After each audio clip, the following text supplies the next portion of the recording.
Welcome to part 2 of the Traffic Optimization course of Combinatorial Optimization at Work 2020. In the first lecture, Güvenç introduced you to the area of traffic optimization and to two fundamental methods, namely the computation of shortest paths and their variance, and Lagrangian relaxation. With this background, we are ready to look in this lecture at two important problems in traffic optimization, namely the scheduling of vehicles and of crews. We will learn how these problems are modeled in terms of graphs and in terms of integer programs, and how they are solved using network flow and set partitioning methods. We will also see how general integrated planning problems can be solved by decomposing them into their constituting parts. In the final third lecture, Luis will discuss an advanced real-world application on integrated polster and vehicle planning. My name is Ralf Borndörfer. I am a professor for discrete mathematics at Freie Universität Berlin and head of the Network Optimization Department at Zuse Institute Berlin. The material in this lecture is based on work done by the members of our department. Let's start with vehicle scheduling. This is the first task after the timetable and the prices have been determined in the service design phase. Now the services are fixed and we must think about how to implement them. And of course, the first thing that we need are suitable vehicles to transport the passengers on the timetable trips. What do we actually have to do there? This picture here shows it. We see the timetable trips on two lines, line 102 at the top and line 105 at the bottom. For each of them, there is a space-time plot of the timetable trips where time goes from left to right and the stops of the lines go from the top to the bottom. We can see a regular pattern of trips and return trips on these lines that go every 15 minutes. At the bottom of line 102 and the top of line 105 is a common stop ABEB. It is a terminal at which these two lines meet. Now consider this blue trip here in line 102. The vehicle reaches the terminal at 12:20. What next? The next trip in the opposite direction leaves in 5 minutes at 12:25. Should we plan that? Maybe this is a bit tight. If the trip is delayed, the delay will carry over to the next trip. Or maybe we need to exchange the driver. When this takes more than 5 minutes, then this turn can't be done. What now? Well, we could skip this trip and return on the following one in 20 minutes at 12:40. This is feasible, but then the bus is not used for 20 minutes, which is pretty long. If we do that all the time, we will need a lot of buses. Luckily, there is another option.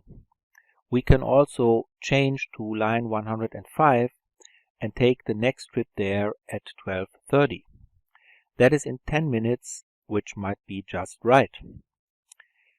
Such a switching of lines is called interlining, and it increases the efficiency of a bus fleet by eliminating unproductive idle times. Sometimes it even pays off to drive to another line with an unloaded trip to reposition the vehicle. Such trips are called deadhead trips. The problem in vehicle scheduling is hence to find the right turns and deadhead trips to service all timetable trips in the most efficient way. which usually means with a minimum number of buses, or with the least mileage. This is the bus scheduling problem in public transit, but it works in the same way for airlines. Railways are more complicated because their vehicles are composed into trains, but the principle also applies. How many buses will we need? Well, at any point in time, at least one for each timetable trip. The largest number of timetable trips are operated in the morning peak and some less in the afternoon peak. If we draw a histogram of the number of timetable trips versus time, we obtain a curve such as this. Because of its shape, it is called the camel curve. In this case, the highest peak is 68 simultaneous timetable trips, so we will need at least 68 vehicles. That is, the maximum of the camel curve is a lower bound for the minimum fleet size. Is this bound tight? That is, can we do with only 68 buses? Well, sometimes we may need some more vehicles for turns and deadhead trips, as we will see soon. But in any case, it is clear that the peaks are important and that we must certainly minimize the fleet size there. This observation was at the heart of the first mathematical vehicle scheduling systems. They aimed at flattening the peak of the camel curve. To this purpose, they looked at the timetable trips and classified them with respect to a peak time window. Trips outside of the peak time window or spanning the time window were ignored. The remaining ones start or end at the time window, and these must be connected. Finding the best possible connections is an assignment problem, and this is what the first optimizers solved. Later, when computers got better, all trips could be considered by computing a minimum cost flow. Here is a picture of a vehicle scheduling graph. Time is vertical and only timetable trips are shown as straight lines. The turns and deadhead trips are left out because they are too many and we would see just a black wall. You can see the typical timetable structure of a medium-sized city. Lines extend from the city center to the outskirts, and buses go regularly in and out in a periodic way. In blue, you can see the rotation of a vehicle which switches between several lines during the day. Here is an integer programming formulation of the vehicle scheduling problem for a homogeneous fleet, that is for a single type of vehicles, the so-called single depot vehicle scheduling problem. It is based on a scheduling diagram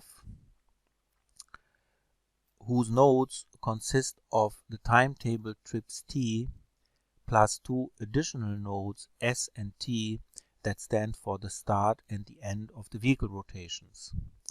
We call these depot nodes. The nodes are connected by deadhead trips, which can be turns on the spot or unloaded repositioning trips or pull-in and pull-out arcs for the start and the end of a rotation. As trips can only be connected forward in time, this scheduling diagram is acyclic. As the deadhead trips are our degrees of freedom, we introduce 0-1 variables to choose from them. We minimize a cost function on the arcs, like fixed costs for buses on the pull-in trips or mileage on the deadhead trips. We stipulate flow conservation to produce rotations and further so-called flow constraints that each timetable trip must be serviced by exactly one vehicle. The feasible solutions of this integer program will be integer flows that correspond to vehicle schedules, which we can collect in the SDVSP polytope that they span. Now drop the integrality constraints to obtain the LP relaxation. Its solutions are flows, and it is a standard result of network flow theory that all extreme flows are integer. Hence, the SDVSP polytope and its flow relaxation coincide, and the problem can be solved in polynomial time either by linear programming or by a combinatorial min-cost flow algorithm that produces an integer solution. Let's turn back to the camel curve bound and the fleet minimization case. Fleet minimization is about partitioning the set of timetable trips into a minimum number of vehicle rotations. In this example here, we have 4 rotations: orange, red, green, and blue. These rotations can also be expressed in terms of partial orders, namely the timetable trip nodes of an acyclic vehicle scheduling diagram are partially ordered by the arcs. The vehicle rotations or paths correspond to chains in this partial order, a vehicle schedule to a chain partition, and a schedule with a minimal fleet to a chain partition of minimum size. But this is exactly the setting of Dilworth's theorem. It states that the minimum size of a chain partition equals the maximum size of an antichain. So what is an antichain? It is a set of pairwise incompatible elements, that is, in our case, trips that cannot be concatenated.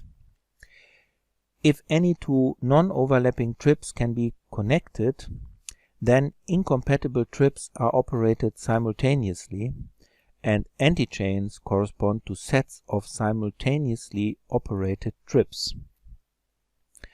Then the maximum size of an antichain is the highest peak of the camel curve, and the minimum number of vehicles equals the maximum peak of the camel curve.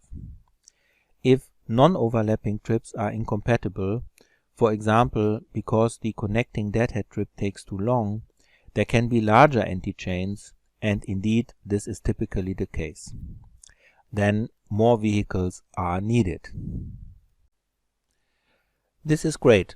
However, all bus companies operate not only one type of buses, but many, like diesel, electric, gas and hydrogen buses, standard, articulated and double-decker buses, buses from different manufacturers, buses with different advertisements on them, and so on.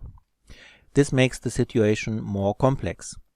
We can model it as a kind of layover of single depot problems. We start with different types of depot nodes, like a red and a green one. The timetable trips are marked by the feasible vehicle types. In our case, some need a green vehicle, some a red one, and some can be serviced by both types. We add pull-in and pull-out trips for the red depot and the green one, and the respective deadhead trips, to obtain a vehicle scheduling diagram for the multiple depot case. What we are looking for is a multi-commodity flow that services all timetable trips. Here is an integer programming formulation for the case of multiple depots, or fleets as we also say, the multiple depot vehicle scheduling problem. We denote the set of fleets by F and set up an acyclic vehicle scheduling diagram that contains depot nodes for all fleets and multiple deadhead arcs, one for each possible fleet. That is, this diagram is a directed multigraph. The IP formulation stipulates flow conservation for the individual fleets, while the flow constraint refers to all feasible fleets. One also considers capacity constraints that give upper bounds on the numbers of buses of each type. The feasible integer solutions span the MDVSP polytope, which we compare to the solutions of the LP relaxation. It can be shown that the integer case is NP-hard, as it essentially models a multi-commodity flow problem even for only two types. This indicates, and it can be proven by giving an example, that the LP relaxation is in general not integer and hence will only provide a lower bound. This bound can be computed by solving a linear program. But the LP bound can also be computed in a more combinatorial way that exploits the network structure of the problem. This is very useful, in particular for large-scale instances. How can we exploit the network structure? One way is to make use of the minimum cost flow part of the problem. In fact, the multiple depot vehicle scheduling problem consists of several minimum cost flow problems which are linked by the flow constraints. The min cost flow problems are easy, so these flow constraints are what makes the problem hard. Thinking of lecture 1, this inspires the idea to relax these constraints in a Lagrangian way, penalizing their violation in the objective function. Then indeed the problem decomposes into independent minimum cost flow problems, one for each fleet type, and a standard subgradient algorithm iterates between multiplier computation and the solution of minimum cost flow problems. Great! This natural relaxation, however, turns out to be not very good in practice. The reason is that without the flow constraints, there is no reason to send any flow at all through the network. Indeed, for non-negative objectives, the best min-cost flow is no flow at all. This is clearly not what we want. Of course, the flow will be generated by the subgradient algorithm by making the timetable trips so attractive that they will eventually be visited. But this is indirect and it takes time. And there is a better flow relaxation that is guaranteed to service all timetable trips right from the beginning. This other relaxation is set up by introducing a redundant set of aggregate flow conservation constraints. These simply add up the flow conservation constraints for the individual vehicle types. They state that if a vehicle enters a node, a vehicle must also leave that node, disregarding the type of the vehicle. Why would we add such a redundant constraint?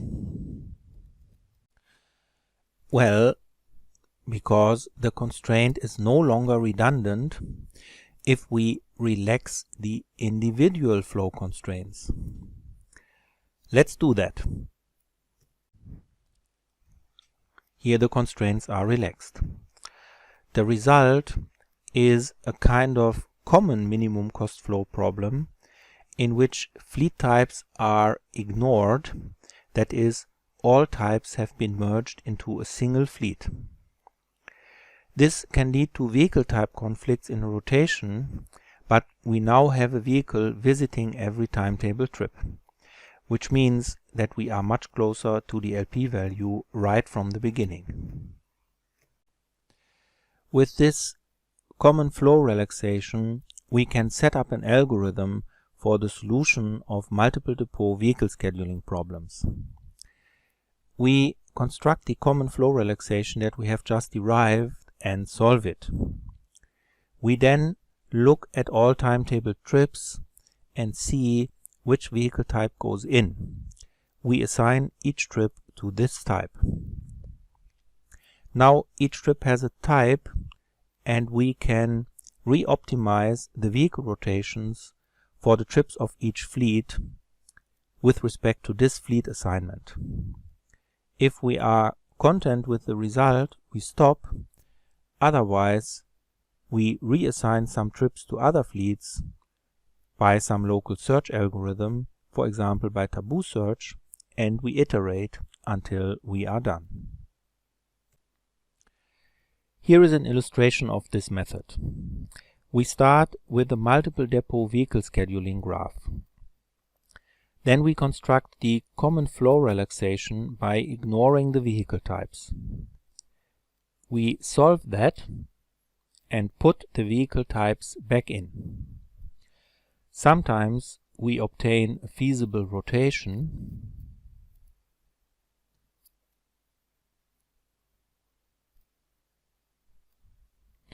Sometimes we obtain a depot conflict. We try to repair by keeping the depot assignment and re-optimizing the individual fleets. If we are not satisfied with the result, we reassign some trips to other depots and iterate. With this method, very large instances with up to 100 million deadhead trips have been solved to proven fleet optimality. But this is not the end of the story. When the vehicles are scheduled, we must put drivers on them. In high-wage countries such as Germany, crew costs can be 2 times the vehicle costs, so this step is economically even more significant than vehicle scheduling. The sequence of activities that is assigned to a driver is called a duty, and we therefore also speak of duty scheduling. Here is an example. There are 3 stations A, B, and a depot D. Between them run some timetable trips, which can all be served by a single vehicle. The entire vehicle rotation starts at 7 o'clock in the morning and lasts until 17 hours in the afternoon. That is, it is 10 hours long. This is too much for a single driver, which, in our example, can drive for at most 7 hours. There is also a rule that we are not allowed to let the driver idle without driving for more than 3 hours, but everything else is allowed. The cost of a duty shall equal its length, that is, the working time, plus a fixed cost of 2 that is supposed to minimize the number of drivers. With these rules and costs, we can construct these 2 duties. The blue one has 7 hours of driving time and no idle time, so it is feasible and its cost is 7 plus 2, which equals 9. The green one has 3 hours of driving time, also no idle time, and a cost of 3 plus 2, which equals 5. Both duties together cover all vehicle trips. The total cost is 14, and this is obviously also the best that one can achieve.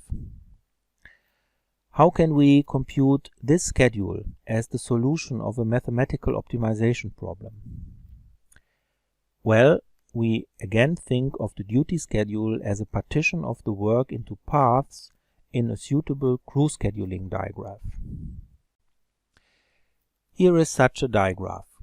We introduce for each trip a start and an end node, plus 2 depot nodes at which duties will start and end. The rules and costs will be handled in terms of arcs and arc attributes. Namely, we have a rule for driving time, so we introduce a driving time label D. And we have costs, so we use a cost label C. We also have a rule for a maximum connection length. We could introduce a connection time label, but we will see that we can also handle this rule by constructing only connection arcs that are at most 3 hours long. This is particularly attractive because it encodes this rule within the graph such that we can forget it. We can complete the construction by adding appropriate arcs. We start with duty arcs to all trips. On each arc we record the driving time, which is 0 at the duty start, and the cost, which is the fixed cost of 2.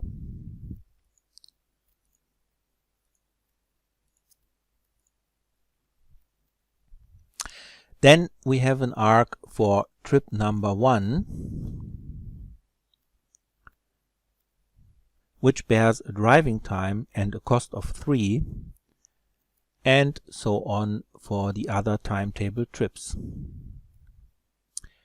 These timetable trips play a special role in duty scheduling because they have to be covered. They are called duty elements. The trips are finally linked by transfer arcs that bear 0 driving times or the respective idle times. Continuing in this way, we obtain a duty scheduling digraph. It is acyclic as it can be ordered with respect to time from the top left to the bottom right. In this digraph, feasible duties are in one-to-one correspondence to paths from node 0 to node 7 whose total driving time is at most 7, that is, to driving time constrained paths. And a duty schedule is a collection of such constrained paths that partitions the duty elements. Our schedule from the beginning corresponds to this blue and this green path. Here are all other possible duties listed in a table. This table has a row for each duty element and a column for each duty. A column has an entry of 1 in a row if the corresponding duty covers the respective duty element, and 0, which is not shown here, otherwise. The blue duty covers trips 1, 2 and 3, so it has 1s in rows 1, 2 and 3 and 0s in the others. Likewise, the green duty covers trips 4, 5 and 6. We record also the cost and we number the duties. We start with all duties that cover a single trip, then duties with 2 trips, with 3 trips, and so on until the maximum of 5 trips. In this way, we obtain a total of 37 possible duties. By construction, these duties satisfy all duty-related rules. Then all that remains is to combine them to partition the duty elements in a cost-minimal way. This task can again be modeled in terms of an integer program. We introduce a 0,1 variable for every duty. Then what we want is that each duty element is covered by exactly 1 duty. From the table, we see that the first duty element can be covered by duties 1, 7, 8, 19, and so on. We want to select exactly one of them. This can be expressed by a linear constraint that states that the sum of the duty variables must be 1, and so on for the other duty elements. Finally, we minimize the sum of the costs of the selected duties. The resulting integer program has a special structure. Namely, it has only 0,1 variables. The constraint matrix, let's call it A, is also 0,1, and the right-hand side is all 1. Such an integer program is called a set partitioning problem. In our case, we partition the set of duty elements into duty paths. That's where the name comes from. In crew scheduling applications, the number of constraints equals the number of duty elements, which can be a couple of thousands. That is, the number of rows is manageable. The number of columns, however, equals the number of duty paths. In our tiny example, there are already 37 such paths, and in a large crew scheduling problem, their number will be enormous, such that this model cannot even be generated. Nevertheless, it is not useless. Let's first consider the solution of the LP relaxation. It can be solved by a variant of the simplex algorithm, considering only a tiny fraction of all possible columns, treating all of the others implicitly. How does this work? Suppose we have already solved some subproblem of the LP relaxation consisting of some columns. Then the simplex algorithm needs to price a negative reduced cost column. Suppose we can somehow generate such columns in the pricing step. Then we can add them to our subproblem and iterate. We re-optimize and price until we find no more negative reduced cost columns. If we can prove that no such columns exist, we have solved the model without explicitly generating all columns. This version of the simplex algorithm, in which columns are generated as they are needed, is called column generation. Here is a flowchart that further embeds the LP solution into a branch and bound approach for producing an integer solution. We start by solving the LP relaxation, iteratively solving sub-LPs and pricing columns. If the LP solution is integer, we are done and stop. Otherwise, we branch by fixing some variables to 0 or 1 and iterate the LP solution inside of a branch and bound tree until we are done. A typical run of such an algorithm produces a chart like this, where time goes from left to right and the objective value is on the vertical axis. We start by generating some initial set of columns in the blue phase. Then we iteratively solve the LP relaxation and price columns in the blue and yellow phases. By doing so, the objective value decreases until we reach convergence. At that time, we start a branch and bound phase. As the problem is very large, we typically explore only a part of the search tree, and in particular the branches where we set variables to 1. That is, we try to guess duties that we think are contained in the optimal solution, fix them, and resolve the LP. If this makes the LP value increase a lot, we conclude that our fixings were bad, we discard them and try something else until the increase in the objective is reasonable. We then make these fixes permanent. We re-optimize the LP, fix again, and so on until we hopefully find a good solution. This combination of column generation and partial branch and bound is called branch and generate. Let's do that for our example. We start with the duty scheduling diagram.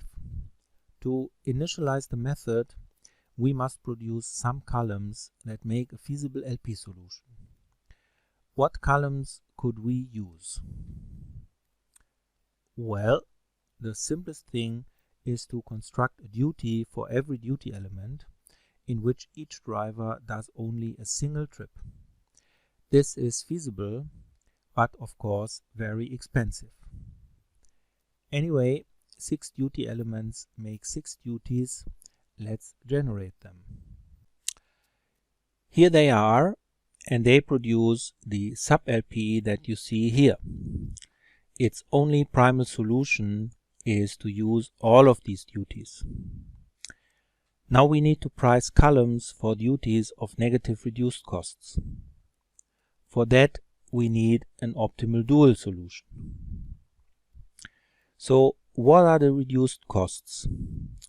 Well, the reduced cost of a column is its cost minus the inner product of the optimal duals with this column.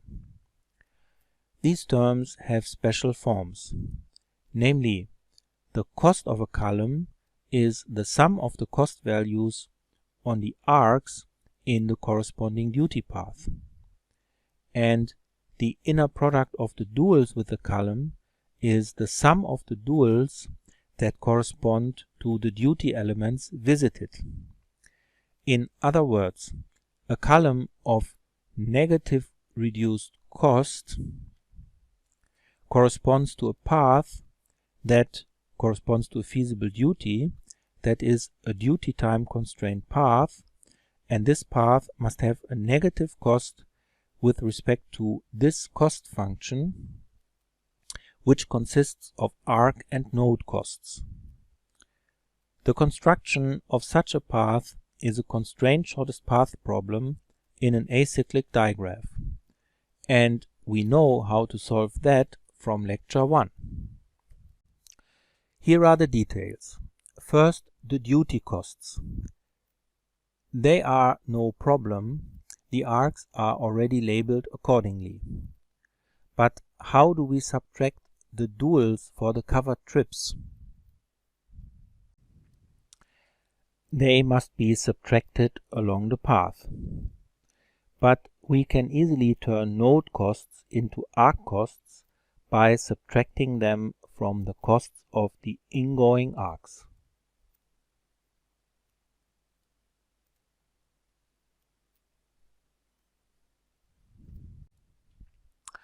Now we are set up for solving a driving time constraint shortest path problem in an acyclic digraph. We solve it by dynamic programming, computing such a table. We find this gray-green constraint path that has a negative reduced cost of -4. This path covers trips 1, 2, and 3. So it can replace the purple, green, and blue duties that cover these 3 trips. By doing so, the cost drops exactly by the reduced cost value of -4. With a new path, the LP grows by 1 column. We resolve, obtaining the primal optimum that we have seen on the previous slide and a new dual optimum. We update the node costs, transform them into arc costs, and resolve the constraint shortest path problem. This time we find a yellow duty of reduced cost -5 and a light blue one of reduced cost -1.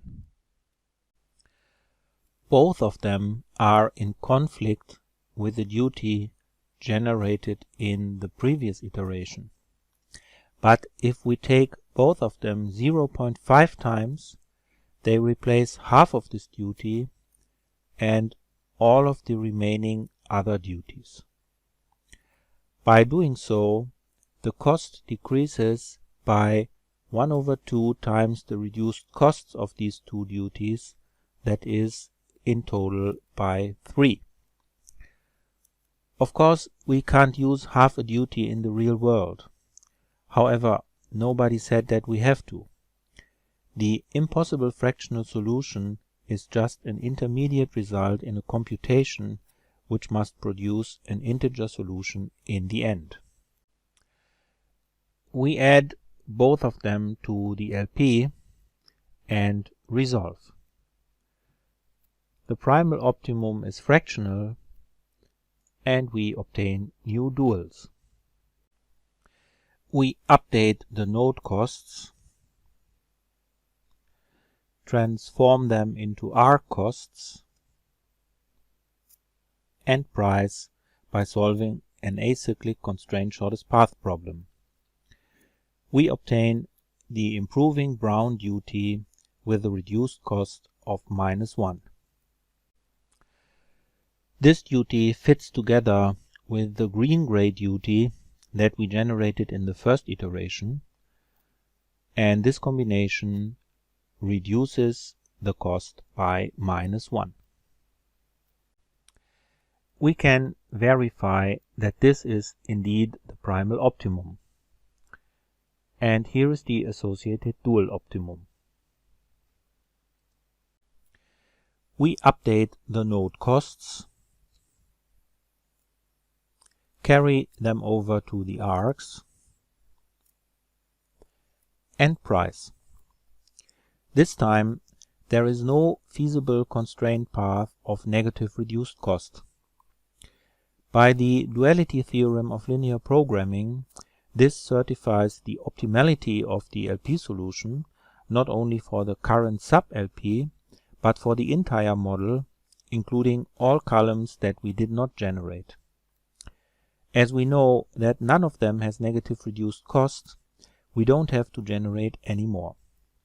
In this way, we can solve a linear program that we did not write down, treating many columns implicitly. And even better, as our current LP solution is integer, we even solved the integer program to proven optimality. If this were not the case, we would have to resort to some branch and bound in order to become integer. In this way, large set partitioning problems with several thousand rows and nobody knows how many columns can be solved. To tackle these sizes, some more tricks are used that improve the pricing by exploiting special structure. There are special ways to solve set partitioning LPs, and there are specific branching techniques. I'll show some examples. Here you see two types of duty scheduling graphs. On the left is a public transit instance. You can see the morning and the afternoon peak. In this graph, you can go from everywhere to everywhere. It has lots of connections. Duties correspond to short paths, but there is a wide search space, and you can model few rules in terms of the graph itself. A pricing method that works in this context combines Lagrangian relaxation of some constraints with a dynamic program for others. On the right is an airline crew scheduling graph. Here you see a prominent daily structure. It can be exploited by enumerating daily duties, which are then concatenated to form the actual duties, which are called pairings. As most rules refer to a single day, they are handled in the daily duty construction, and the remaining concatenation is close to a shortest path. A pricing method that works well in this context is a k-shortest path algorithm. There are also special techniques to solve the LP relaxation of large set partitioning problems with much more columns than rows. One way is, you guess it, Lagrangian relaxation. Namely, we add to our set partitioning LP relaxation upper bounds and then relax all of the partitioning constraints. This leaves, for every set of Lagrange multipliers, a super simple linear program over the unit cube whose optimal solution can be just read of the sign of the reduced costs. Namely, you simply set all variables of negative reduced cost to 1 and all others to 0. Clearly, this is very fast. The method can also be parallelized, and it can handle any problem that can be loaded into the computer. Finally, branch and bound. You will observe that branching on individual rows and columns does not have much effect and will also take forever. One therefore tries to make bolder moves by fixing larger sets of variables. One way is to select a set of promising variables that we think should all be set to 1. Order them by attractivity, for example by reduced cost. Now fix all of them to 1 and watch the effect on the LP relaxation. If the LP value goes up too much, we infer that some fixings were not good. We therefore take back half of the fixings, namely the ones for the least attractive variables, and iterate until either the LP increase is reasonable or we arrive at fixing a single variable. This heuristic partial branch and bound search is called rapid branching. Let me finally address the topic of integrated planning. As public transit can be seen as one giant optimization problem, the best solution is obtained by solving everything together. Decomposition is necessarily suboptimal. And indeed, planning vehicles first and duty second, although natural, becomes questionable if one considers the associated costs. If crews cost more than vehicles, wouldn't it be better to plan the more significant part first, or even better, plan vehicles and crews together? This is not only better, but indeed sometimes necessary in regional scenarios, where it can happen that a duty ends in the outback with no relief opportunity for the driver. This is either infeasible or generates very high costs because of expensive taxi trips at the end of the duties. Then it is better to add some slack to the vehicle rotations in order to make them pass by a relief opportunity at the right time. To match these requirements, vehicles and duties must be planned together. This integrated planning is much more complex than sequentially planning vehicles first and duties second. To see this, consider the graph theoretic model first. Here is a vehicle scheduling graph with some timetable trips, the depot, and some deadhead trips.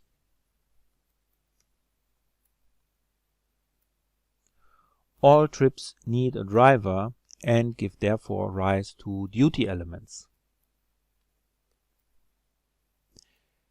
They are connected by potential changeovers and duty start and end arcs.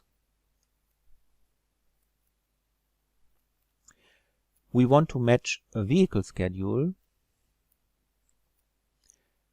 with a duty schedule. Because there are duty elements not only for the deadhead trips that are used in a vehicle schedule, but also for all potential deadhead trips,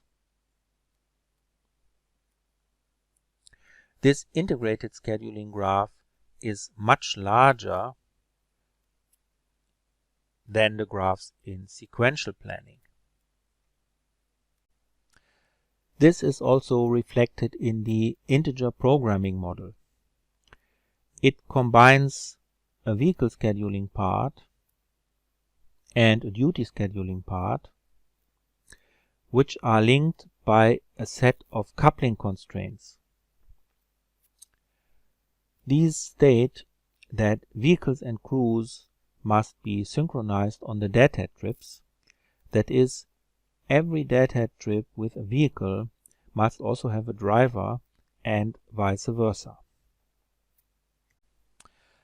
Let's write this IP in matrix notation, denoting the vehicle scheduling part by bx equals or less than or equal to b, the duty scheduling part by ay equals 1, and the coupling part by cx equals dy. then the structure of this model is dominated by an enormous block of coupling constraints. How can we solve that? Again, Lagrangian relaxation comes to our rescue. Namely, if we relax the coupling constraints, the problem decomposes into a vehicle and a duty scheduling problem, and the coupling is dealt with by subgradient optimization, which manipulates the costs of the subproblems. With such techniques, one can solve medium-sized problems as they appear in regional scenarios. In similar ways, you can address other integrated planning problems, like integrated line planning and passenger routing, or integrated train scheduling and composition. You can even investigate the design of the network, static and over time, and many other problems. There is still a lot to do, but there are also great benefits that we can harvest using the data, the computing technology, and the mathematical know-how that we have and that we will further develop. In the third lecture, Luis Torres will show you a success story of this type for a real-world application. In such ways, traffic might again become a driver of progress, as it was several times in the past, and I hope that some of you will be part of this development. Thank you very much for your attention, and enjoy the rest of Combinatorial Optimization at Work 2020.